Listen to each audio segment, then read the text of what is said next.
From the new recording lair located deep beneath the Wine and Spirit store in Ephrata, Pennsylvania. You're listening to the Masonic Lite podcast. Studio 665 presents Masonic Lite podcast. This show is recorded by Masons, for Masons. It is for entertainment purposes only. And please, no wagering. This podcast is not endorsed by any Grand Lodge, and the ridiculous ramblings of the hosts are their own. And now, here's your host.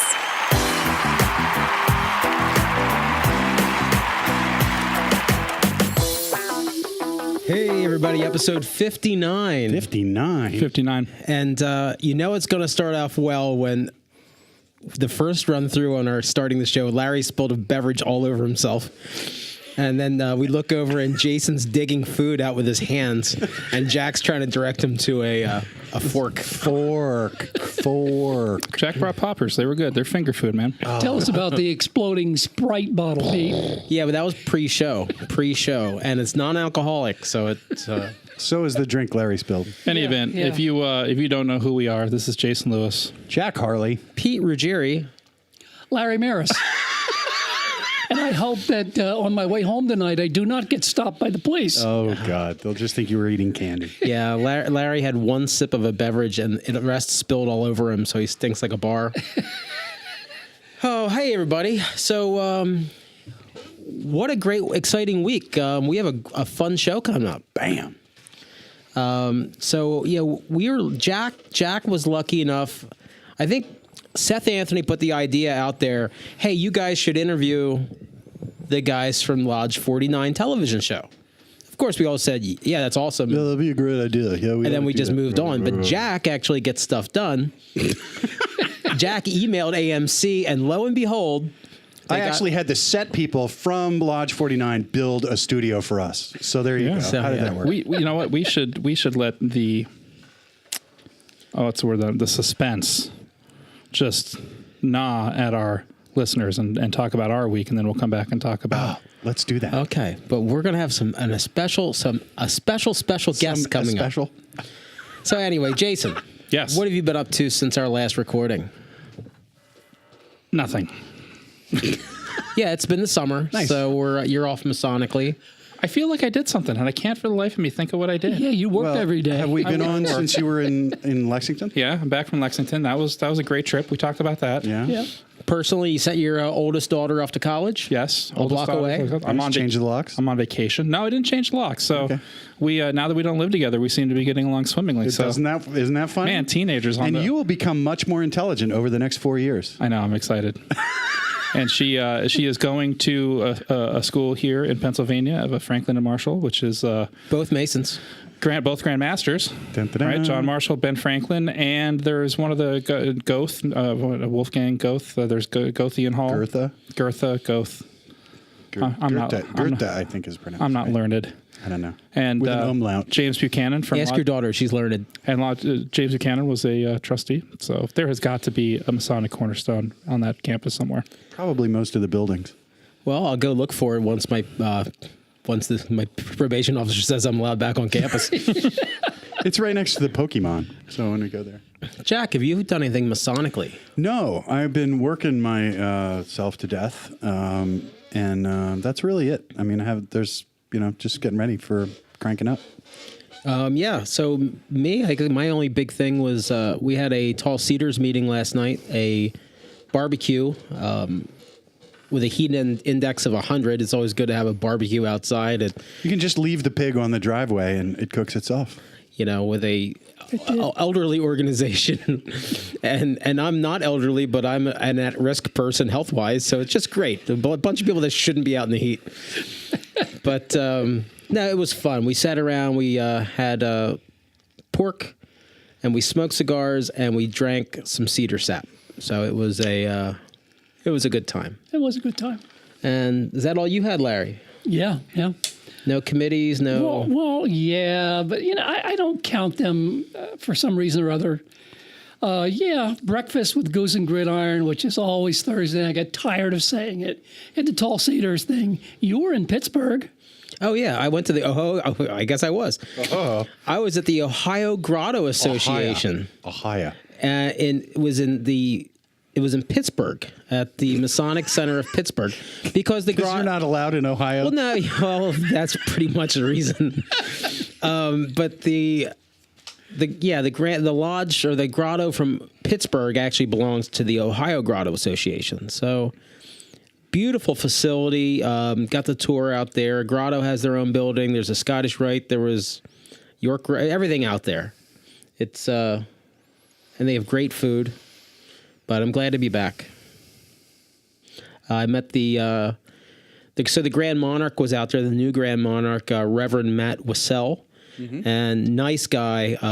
He's from the Boston area, and he agreed to be on the show. He has a voice for radio.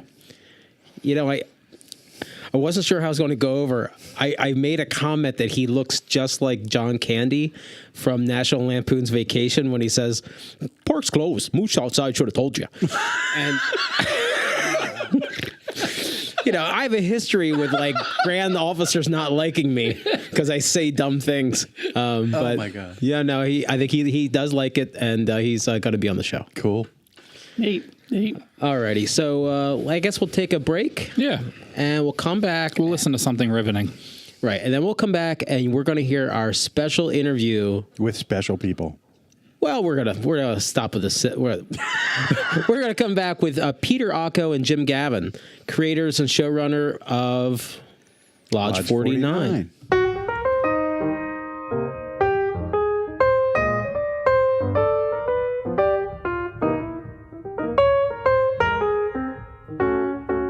Why choose George J. Grove & Sons for your next home improvement project? At George J. Grove & Sons, we've built our reputation on quality and trust for more than 50 years. From planning to materials to installation, George J. Grove promises a home improvement experience second to none. Whether your goal is reducing energy costs, decreasing maintenance, updating curb appeal, or simply increasing the value of your home, the George J. Grove team will recommend and provide solutions that stand the test of time. Call 717-393-0859 for an estimate or visit us at georgejgrove.com.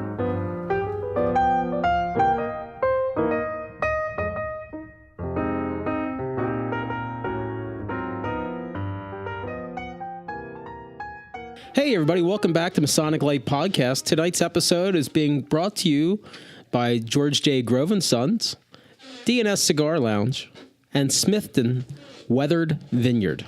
The Smithton Inn and Weathered Vineyard. Correct. Yeah, so. But then there's a tasting room.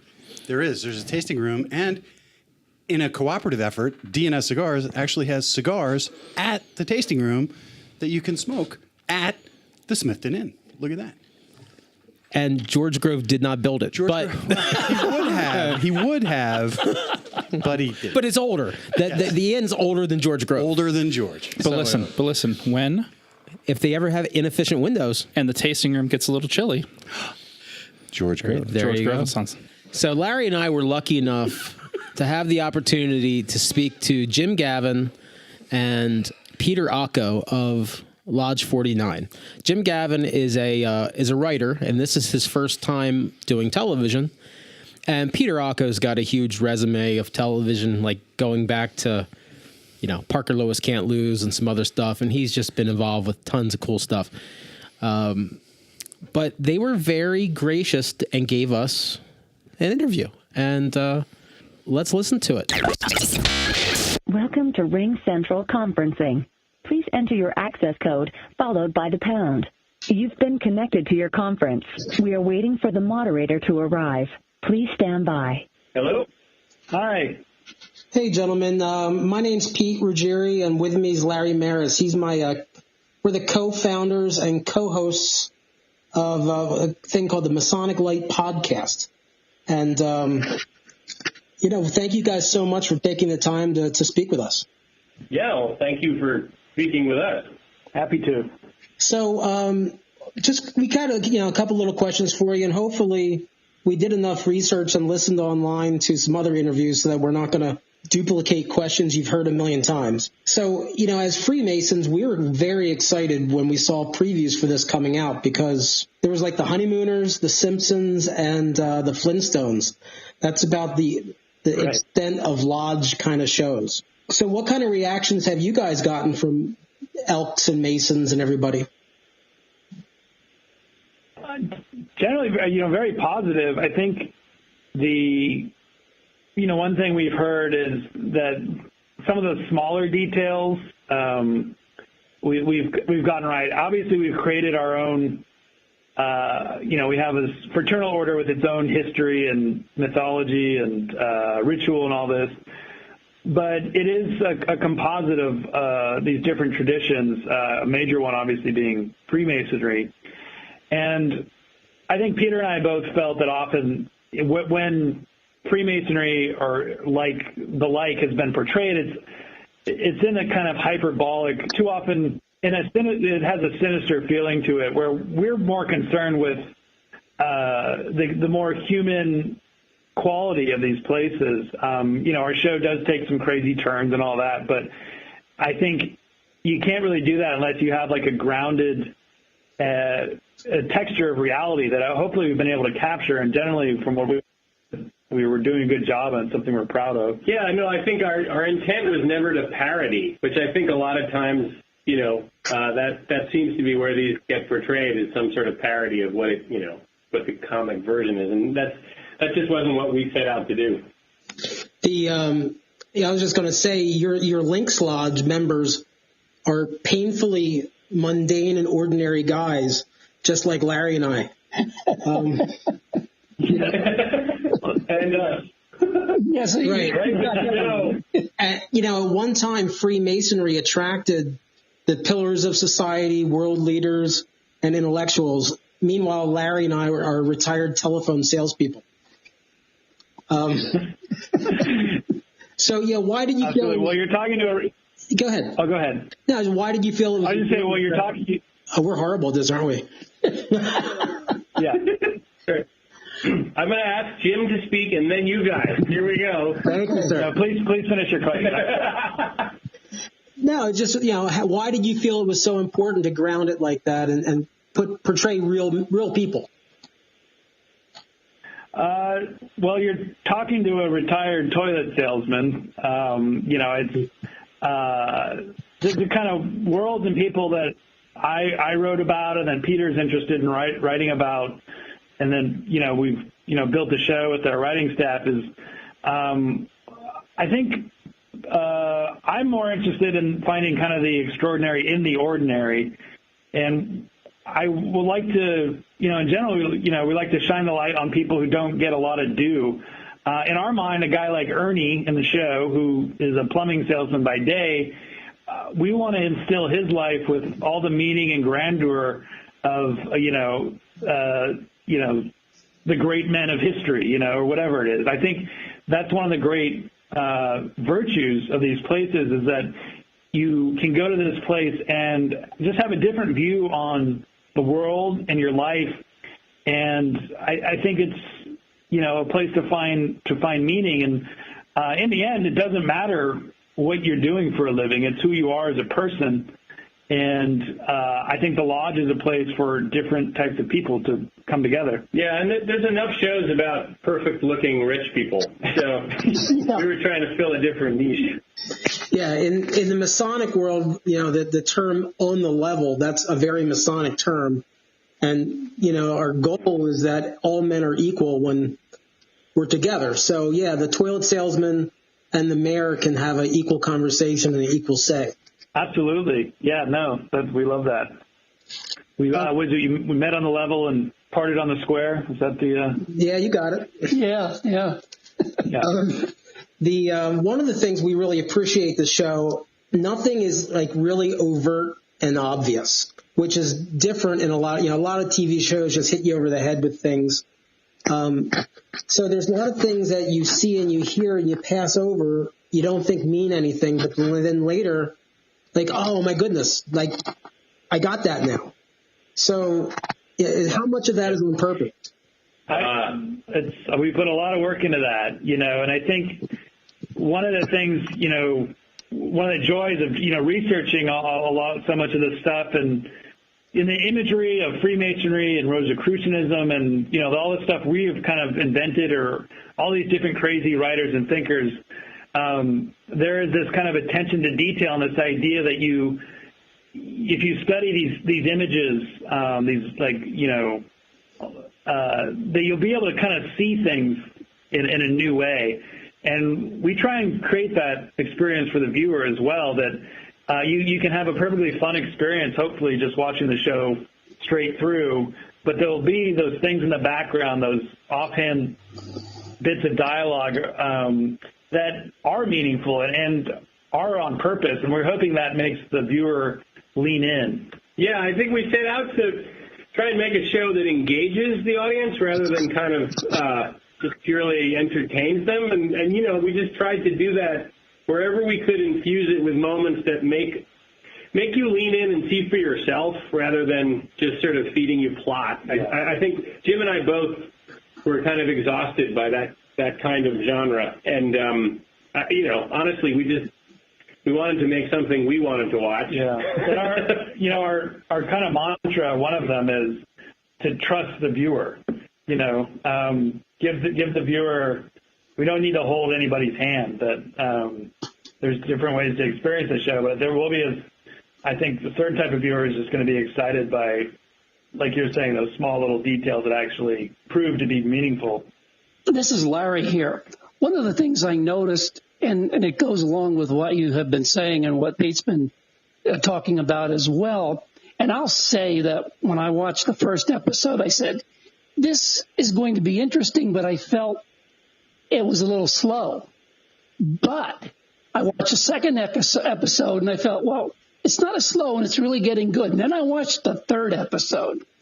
And when Dud got into that daybed and went through the wall into that secret sanctorium, I said to myself, this is the magic right here. This is going to turn this show all the way around. It was really exciting. And that's one of the things I wanted to mention. There's magic, and it's going to come out. I can feel it. I can just see it. And I think when we talk about Freemasonry and Rosicrucianism, there's a certain level of magic there. And I think you're capturing it right now. That's my take. Yeah, I think, no, that's wonderful to hear, because part of it is we knew that the first couple episodes are almost like a training camp to enjoy the series, because you have to slow down. You have to kind of almost lower your expectations for twists and turns and just kind of enjoy the ride. But that if you do that, by the time you kind of move forward, you're in the right frame of mind, I think, to understand the magic the way we try and understand it, which is it's not going to drive the ship, but it's a big part of our characters' lives, even though they may not fully understand it. It's something that's almost sneaking up on them rather than it becoming the focus of everybody's life. Yeah, and just to add to that, I'd say that one of our goals, and I think it is kind of built into, these kind of esoteric orders, is returning. I think it is a good thing to have return to you in your life a sense of mystery. That if you just open your eyes a little bit more, you may see something that you missed. And they find a room that had been there all along. And obviously we're going to tell a whole story about that and get into the history of the ancient and benevolent order of the Lynx, and we're on our way. But in the end, you kind of have to. We need that time to spend with Dud and Ernie. Getting to know each other. So when Dud does go through the wall, it is that much more meaningful, hopefully. Yeah, and spoiler alert, episode 4 is less about the mummy and more about a pancake breakfast. So just to put you in the right frame again. Yeah, if you ever get really drunk and listen to one of our shows, that's one of our recurring themes, that the secret of Freemasonry is pancakes. Can you believe it? That makes me happy. Very happy. Yeah. So how free? I mean, I'm not a television guy, so how freeing is it as writers to to work with AMC, because I don't see other networks and other channels letting you do that slow roll and being able to tell something slowly. They want to just beat you over the head with every episode being, I don't know, a standard story. Yeah, I mean, Peter describes it as a guy with a bomb in his stomach. It's like, it always has to be so, crazed. We're going to grab you by the ears and just, if you don't watch, you're in trouble. AMC has from the beginning, what they love about the show is it's different tone, it's different pace, and that hopefully it just makes you feel different when you watch it. And that it does stand out from other shows because of that. I think they also kind of, aside from the pacing, they hooked on early to a sense of optimism, I think, which you kind of feel in Dud at the center of it. I think they're very aware that most of their shows are pretty dark and have been for a decade, and that this for them is a bit of an experiment and a pivot into, a slightly, not just comedic, but just a worldview that is a bit more optimistic, I think. One of our listeners sent me a message, a brother Dennis Daly from Rockville, Tennessee, and he wanted to know where you guys got the inspiration when you came up with the mythological Lynx Lodge and created the symbolism around your lodge. So where did you and the other writers come up with everything? Well, that, when I was writing the pilot, and there was a combination of a lot of things happening at once, just long-term interest in some of these, in kind of like Western esoterica and the reading of old kind of weird medieval bestiaries and stuff. And at some point, I don't know, I can't remember when, it's all lost in the mist, but I read this entry about the medieval conception of the lynx, that it could see through walls.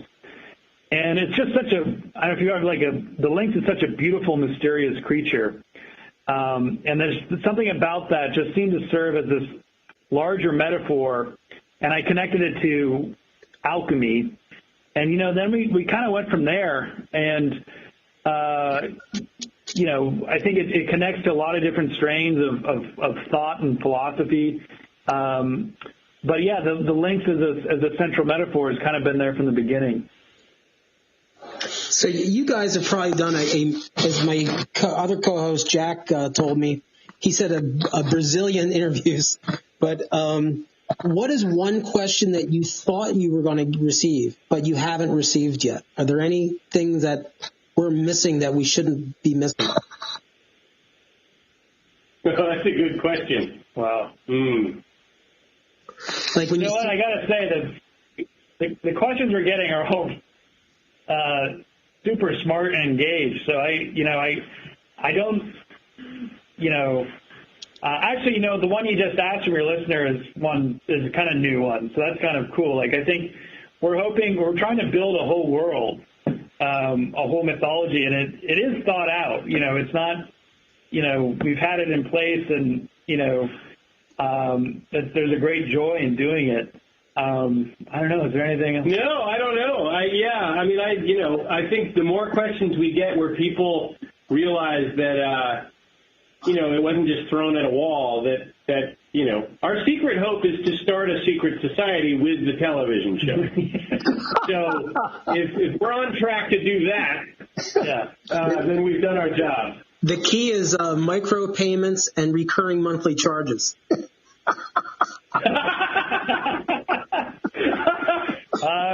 We're just taking notes. Yeah, you might see that in a future episode, by the way. I have a question for you, Jim.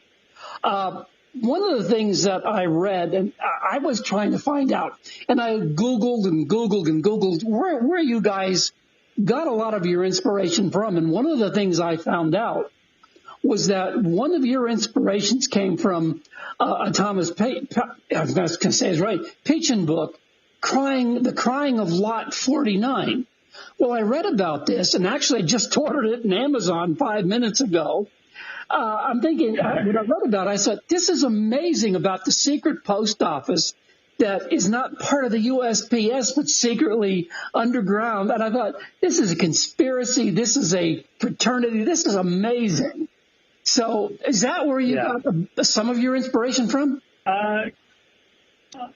Yeah, I think, it's the 49 is definitely an homage to a writer that I've had a long interest in and got much joy and inspiration from. And that book in particular is about a very ordinary woman who stumbles upon this very extraordinary underground system of communication. And it kind of drives her to the brink of, it's a very short, crazy, very funny novel. It's also set in Southern California. And so, there's a lot of touchstones to it. I think one of Pynchon's great virtues is his eye for the unseen. His characters often, they enter a world and they get a new set of eyes and can kind of see it anew. And all that is definitely inspiration to us. All I would say too, and we have said this before, but I do think that for us, we're far more interested in watching people who believe in something rather than sort of obsessing about the details of what they believe. And I in a way, I think you can draw a line to Pynchon that way, which is it's the human element inside the mystery that's interesting, rather than the mystery itself. I think you captured that very well, by the way.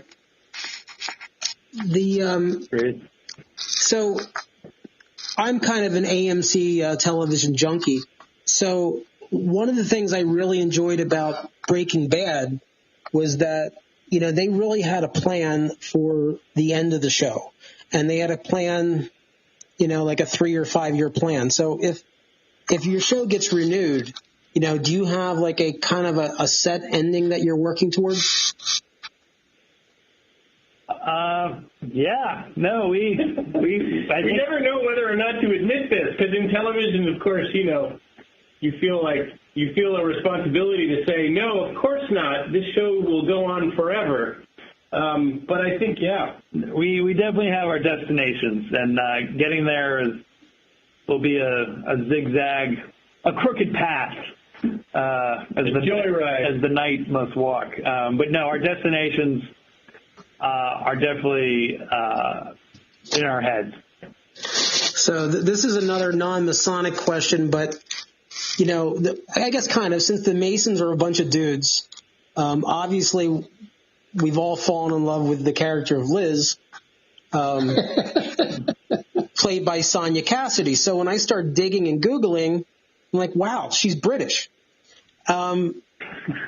Is that your guys doing, or is that just an AMC thing in general? Because I know like Andrew Lincoln on The Walking Dead and Dominic Cooper on Preacher. Is it you just don't want to have artists that we're going to stereotype, or is it a budget you can get them a little bit cheaper? That airfare is killer. Come on. Yeah, no, definitely. Listen, we were as surprised as anyone to have found Liz, who is, one of our 3 leads, a crucial part of our world. And, she has her connections to the lodge may or may not be revealed at some point, but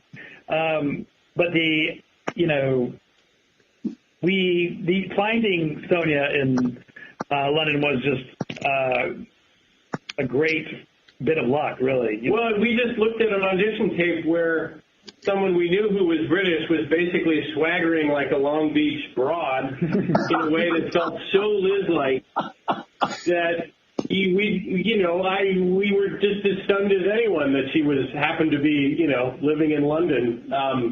She's incredible. And for the record, she turns it on and off like a light switch.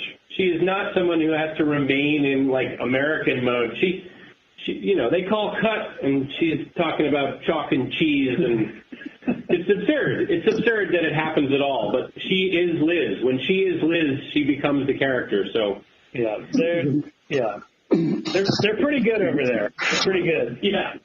So I guess my buddy Jack has one more question. Are you getting different questions from, say, Masons versus the Elks? And because I read somewhere that I guess Jim, you're an Elk. I'm an Elk as well. You can see me. I'm doing the hand signal. It's weird. I mean, well, for the record, I have my sister is an Elk, so I go with her to the bar for the cheap drinks. Okay. But in my mind, the Lynx is kind of maybe splits the difference between the esoteric qualities of Freemasonry and the kind of just more bumptious social qualities of the Elks. I think in general the Masons have a more keen sense of history, and we're talking to the Masons now, right? Yeah. Yes. Definitely the Masons have the best questions. Yeah. Like the history of these symbols and all this stuff that is all there for the taking in our show, and obviously we're doing our own thing, but it's very much inspired by. So I think our Mason friends definitely have a keen eye for that stuff. I think with the Elks, we definitely get across the beauty of having cheap beer. And, But the Masons want to find meaning, which is great for us. That's the audience we want. We want an audience that tunes in looking for connections and looking for hidden things, and that's fantastic. So, well, that's great, guys. Thank you so much for taking time today. We really appreciate it. Well, thank you for caring about the show. Yeah, I speak for Peter. We're really excited to talk to you guys, and it means a lot that the show's hopefully finding a foothold in the world. It portrays with a lot of love. So thank you. You're welcome. Now, I'll give you one piece of unsolicited advice. If you need a plot line next season, one of the running jokes we have in Freemasonry is how I became an officer in all these different organizations was I made eye contact. So, whereas you have Ernie wanting to be the leader. In our group, nobody wants to do the work. So if you're the dumb guy that makes eye contact when they ask, you're stuck. I think you're describing Doug. Yeah, there you go. All right. Well, we're here if you have any questions. Great. Yeah. Awesome. Thank you so much. All right, gentlemen. Have a great day and go get a cheap beer at the Elks. Thanks, guys. Bye. Thanks. Bye. Bye.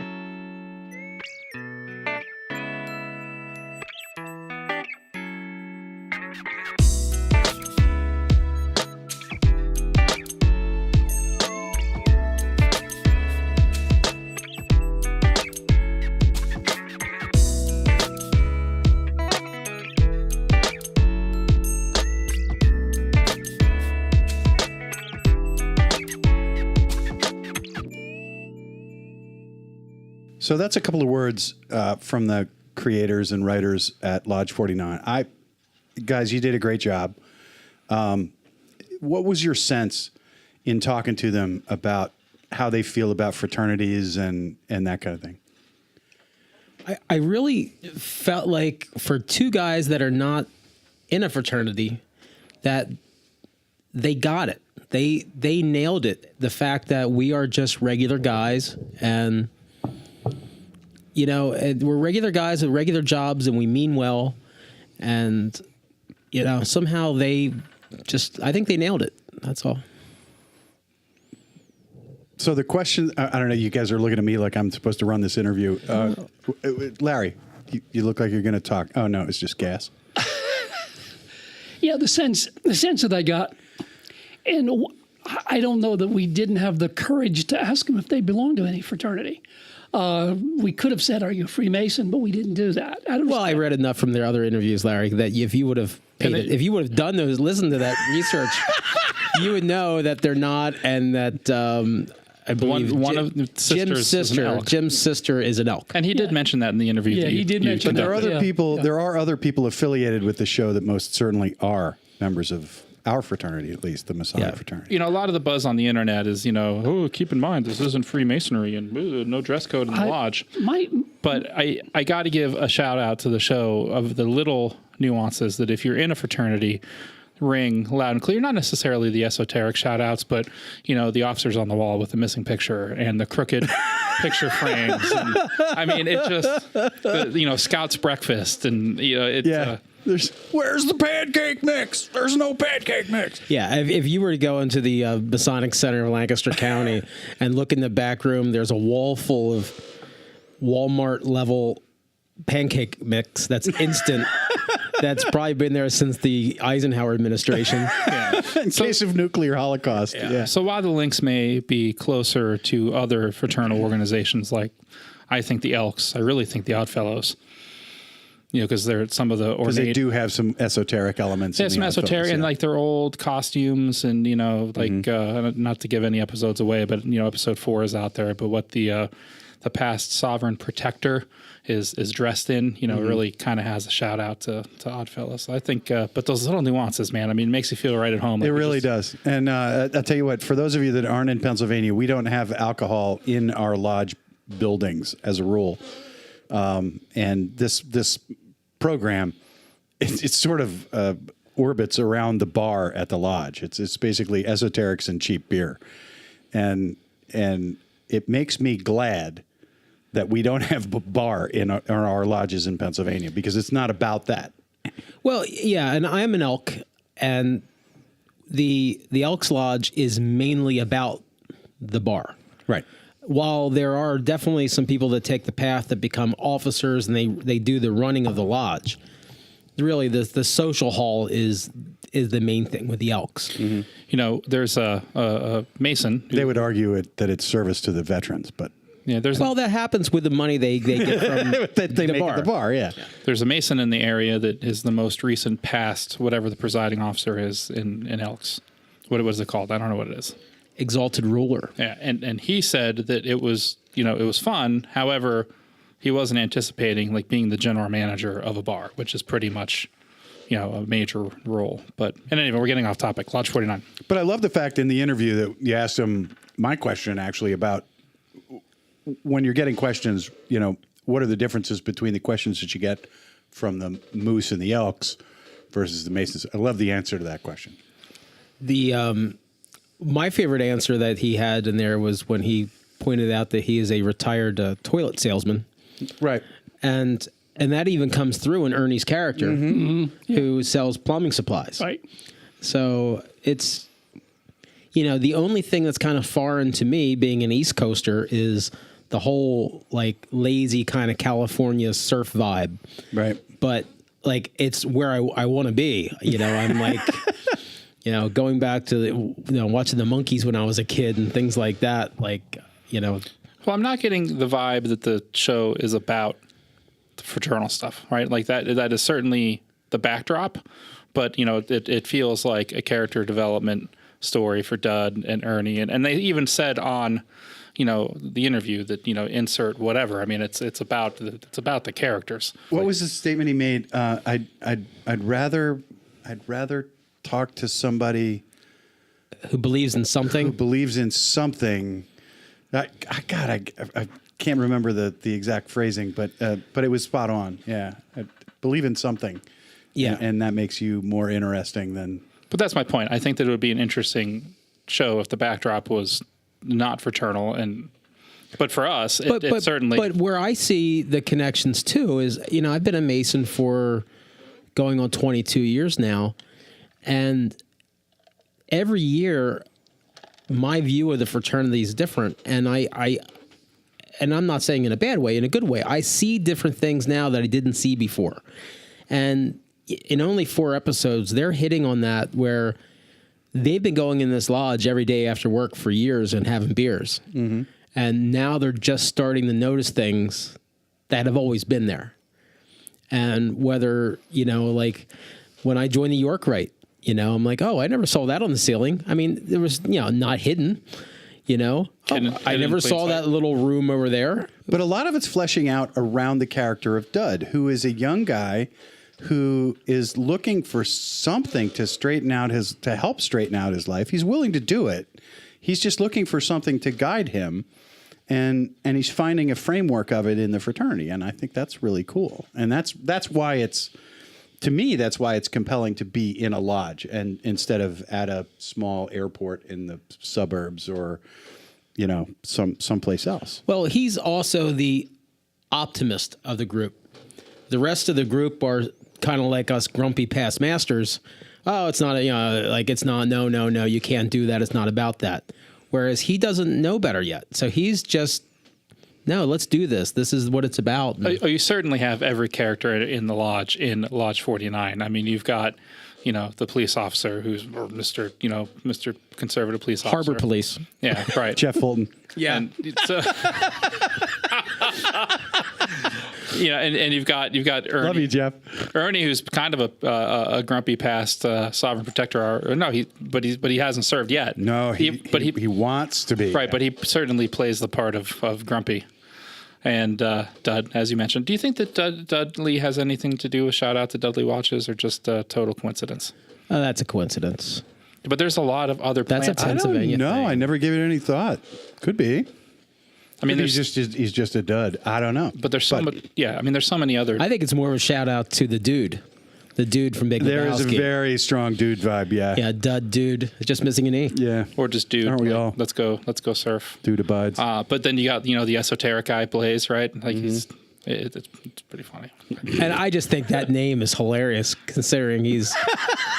Hey, IMDb says it's Blaise. Sure. But he runs a dispensary, an illegal dispensary. Yeah. So anyway, just the guys, thank you so much for that. And we look forward to the show continuing. Absolutely. I'm hooked. I'm assuming AMC is picking it up for a second season already. Yeah, I mean, that's one of those more TV questions. They've taken on a different show model, like different than the old days where they went zombies and heads exploding. Well, yeah, but they also just kind of they just ordered the series. They just ordered the whole season, and I think AMC's very happy with the show from what they were saying, and I hope it comes back. Yeah. So if you're trying they've gotten fantastic reviews. Yeah, all the reviews have been awesome. People are really confused, and not confused is the wrong word, but they're like tripped up by the fact that it's a thought-provoking, humorous, intellectual, laid back. I mean, it's just all over the place. It's awesome. So let me ask you this: do you think that this is going to drive any petitioners to us? It could. I mean, not like back in Dan Brown days, but I think I was talking to a friend who's real involved at the American Legion. And he used the term club life. And he said, this generation just doesn't understand club life. And I had never heard the phrase club life before, but it defined it. The Legion, the VFW, the Elks, the Moose, the Masons. Even go to the local firehouse. In my hometown, the volunteer firehouses where guys hung out. Yeah. Not just guys, families. Yeah, I mean, I remember being a kid, and I'd be with my dad on the weekends, and we went to the firehouse. In fact, he said, "What do you want to do this weekend?" I'm like, "I want to go to the firehouse and just hang out. We'd shoot pool and hang out with my step uncle and turn the sirens on. It was fun." So speaking of Lodge 49, if you haven't had an opportunity to watch it, so it is on AMC. It airs on Mondays, correct? After Better Call Saul. 10, yeah. And you can also watch it. You can watch the first episode for free at AMC.com. And then you can, if you have any cable subscription, like Comcast that we would have here, you can certainly get the standalone AMC app. And then you can also purchase the episodes or season pass on Amazon Prime Video, which is where I'm watching it. So if you're tuning in just for the first episode, it's a bit like the roller coaster at the top of the roller coaster, and the first episode is just sort of just topping over. I don't want to say it's slow because it's interesting and funny, but 2, 3, 4, the roller coaster starts going down the hill, and it's flying. And I think by mid-season, it's going to be screaming. Yeah, the end of episode 3. When the door breaks through, when the wall goes through. Yeah. And finds the crypt with the mummy. Has everybody seen episode? It's not a mummy. Yeah, No, it's not a mummy. It's Corpus, yeah, whatever the rest of it was. Corpus delectus. Corpus erectus. Desiccated is what it is. No. Have you seen episode 4? I have. No, I have not. Well, then we won't spoil it for people. Yeah. Don't spoil it. But watch it. But watch it, because everybody knows there's a corpse. But man, the scene where he falls on the corpse. Well, yeah. Yeah, that was 4. That was episode 4. Yeah. That had me rolling. Yeah. I mean, that happened to me at Lodge too. Just the guy wasn't as dusty. He was more recently dead, like an hour dead.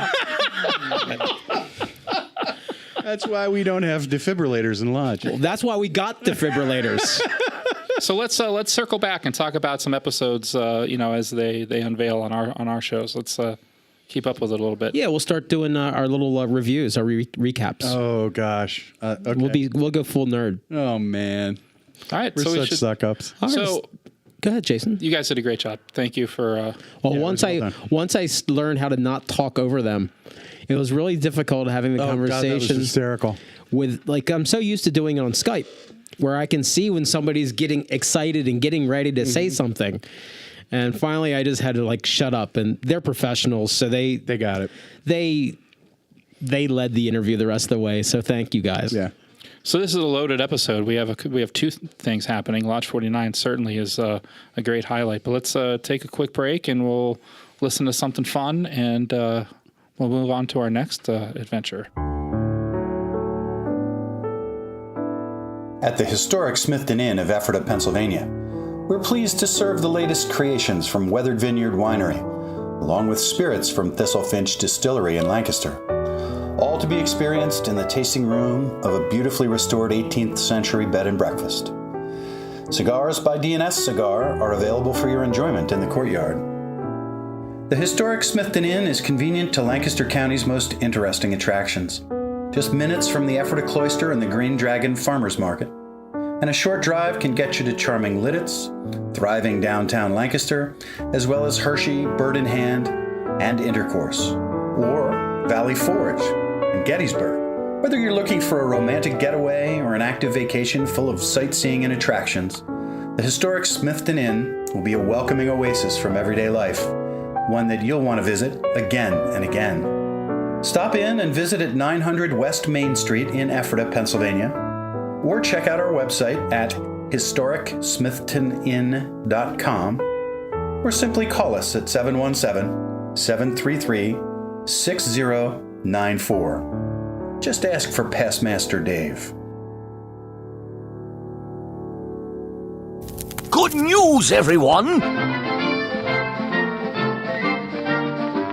Masonic Lite News. News not fit to print. In Masonic news today, according to a recent post on Facebook, which certainly must be true, it was announced by the Grand Lodge of Lariana had suspended recognition of the Knots Tightened USA. The brouhaha occurred when a parking space reserved for the stewards of the Grand Lodge was accidentally occupied by an errant Knight of the Knot. The situation deteriorated when janitorial staff wrote inappropriate maternal references on the car's windshield with bar soap. Responding with calm and a complete lack of sarcasm, the most deliberate past Grand Master of the Grand Enclosure of Knights Tightened explained that the parking space in question was not properly marked as reserved, and that had there been such a sign in place, it would have been acted upon as is appropriate for all such parking venues. That's the Masonic news. So mote it was. Oh, Lord. It was good. I think. I don't know.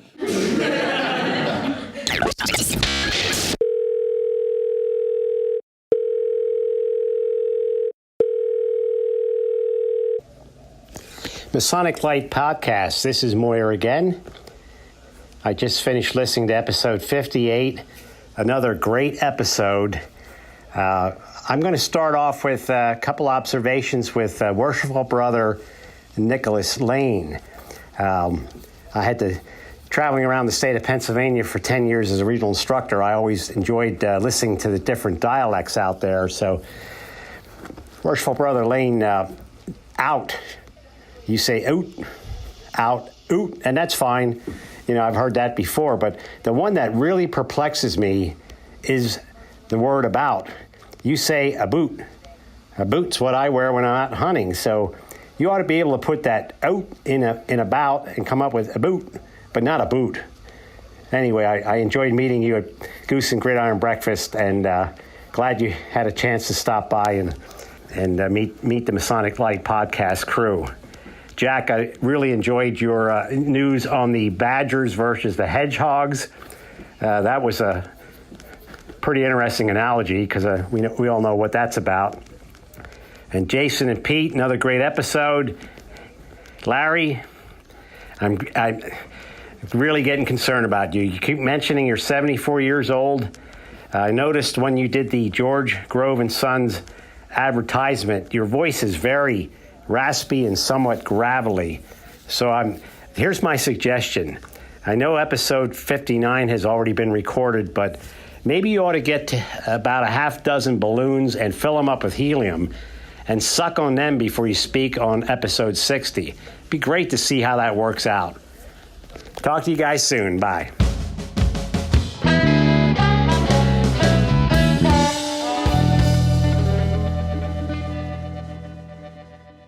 And we're back. So last episode, episode 58, which was also brought to you by George Grove and Sons and the historic Smithton Inn in Weathered Vineyards. And we had on Nicholas Laine, Worshipful Brother, the master of Castle Island Virtual Lodge. Hey, you got it right. Yeah. So tonight... And he guilted us into participating. Yeah, yes. So tonight we are actually going to attend. So we have been recording this show that you're listening to just before we're going to jump on. So we've got about 15 minutes until Virtual Lodge time. So we're going to hit pause, take a break, and we're going to go to Virtual Lodge, which unfortunately we can't record as part of the show. And then we're going to come back and discuss that and wrap up. And Larry's got something stupid to say, I'm sure. And then we're going to go home. So we'll see you guys after Virtual Lodge. The number you have dialed has been changed. The new number is... Please note, the new number is... Hey, we're back, everybody. So we were just participating in the Castle Island Virtual Lodge for the month of August. Pretty cool. There was, at least 4 Grandmasters there? Yes. 4 sitting Grandmasters, and then several past Grandmasters. Yeah, so I think Manitoba, British Columbia, whatever those weird people call states up there, provinces, and then a couple American states. North Carolina. Was there Arizona? No. Okay. North Carolina was on for sure. But I think that 67 men. Oh, there were more than that because there were numerous people at a couple of lodges. Yeah, so Ezekiel Bates in Attleboro, Massachusetts. And there was another couple of lodges that had multiple people in the. So I would say there were over 100 people in the room. In air quotes. Virtual Lodges, got a research kind of vibe to it, and it's attracting a lot of the podcasters, YouTube guys. The intelligent podcasters, not like us. Yeah, well, we were there. But, John Ruark was there from Masonic Roundtable. Yeah, but we're like tagging the outside with spray paint. Jack Aquilina is Junior Deacon from Brought to Light, and I forget the gentleman's name, but he's from... Three Distinct Knocks. And the After Lodge podcast. I think he's got 2 of them going on. Yeah. Yeah. So we're a good company. All good stuff. I listened to that. 3 Distinct Knocks when I'm driving. Yeah. Jack Aquilina delivered a wonderful... I never listened to Jack Aquilina, though. No. Well, that's because he never releases anything. No. He tried to pawn his job off to some Americans. And I listened. They call it Dead Lodge in Australia. I did my best to listen to it for the first 45 minutes. But, the second 45 minutes really started to drag. That's when they actually got into the meat of it, though. Yeah, well, Jack researched a huge paper. Yes. And he had summarized it down to an hour, which... I don't know if you call that a summary. He might have omitted a few lines. It was missing 2 pages. I was messaging him during the whole thing. Yeah. saying, "Can you speed this up, please?" Yeah. So anyway, congratulations, Yeah, Brother Nicholas. Good job. Hopefully, one of these days you'll be able to move along and also Jack. I mean, the presentation is Jack's presentation, and this is the first time. I think this is the first time it's been aired in a large format In its entirety. worldwide. yeah, worldwide for the bits and pieces have been read before. This is a short form. No, well, boiled down to an hour. Yeah, an 80-page report that's been boiled down to an hour. Do they just do everything longer in Australia? It must be the time zone. No, they're just good at it. Thank you, Nicholas Laine, for having us. Okay, thanks. Bye. Thank you, Jack Aquilina.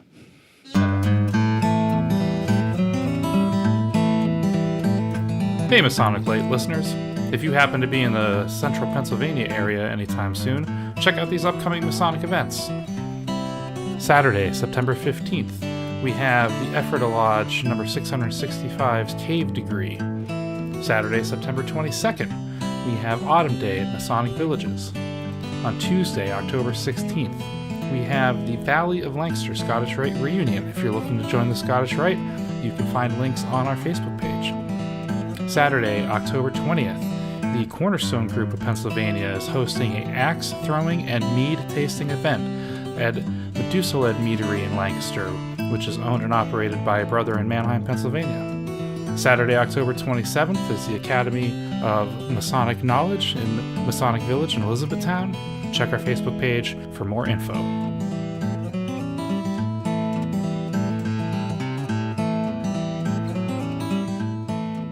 And we're back. So you heard some Jack's news earlier. We heard from the gentleman from Lodge 49. You heard our discussion about Virtual Lodge. And we can't give you any more than this. Yeah, I know. God, how much more do you want from us? I think it's time to go home. It's been a long night. It's probably 10 o'clock by the time that we're saying this. But somewhere. Can we charge by the hour? Sure. And again, we want to thank the people that have been donating on the GoFundMe. That's still active. We still need some new equipment. But not only do we still need new equipment, we have ongoing expenses. We have recurring now that we costs did not like have. SoundCloud. Yeah. So we're paying a lot of this stuff out of pocket, and we appreciate any help that you're willing to give us. Out of your pocket would be easier. Yes, on us. Absolutely. So, but big shout outs to George Grove and Son, Historic Smithton Inn, and the Weathered Vineyards. And I'll post a picture on the Facebook page. On the wall behind us, the Wall of Fame, I have post-it notes of some of the sponsors who donated online or donated their time. And also DNS Cigars. We have new nice office chairs in here. So if somebody wants to donate some WD-40...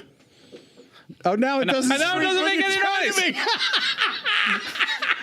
If you've been listening, if you've been hearing a little squeaking, it's me. I'm sorry. We're going to fix it. But it's time to cue the chickens and get the cluck out of here. Oh. Larry, he's pretend like the chickens are going. Since we are on video tonight at Virtual Lodge, thanks to our assistant makeup artist, Gladys Radio. What? Gladys Radio. I heard what you said. Yeah, it doesn't really make sense. Keep going there. Glad that it's radio. Oh, glad it's radio. My God, come on. All right. Our budget director, Sasha Titus. That one I like. We do have a cleanliness inspector. Adolf the floor. Okay. Wow. Okay. Build the wall. And a special thanks to our computer specialist and instructor, C. Boynton Glick.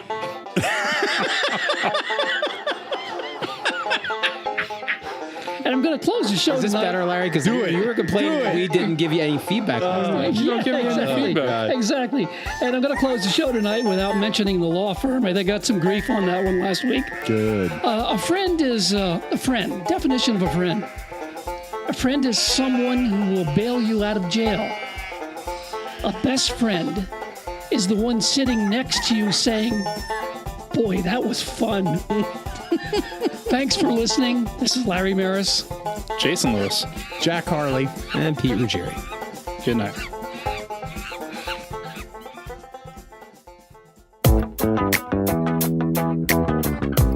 You've been listening to the Masonic Lite Podcast with brothers Pete Ruggieri, Larry Maris, Jason Lewis, Jack Harley, and me, your dulcet-toned announcer, Brian Hill. Listen to all our episodes on our website, www.masoniclight.com, or via your favorite podcasting service.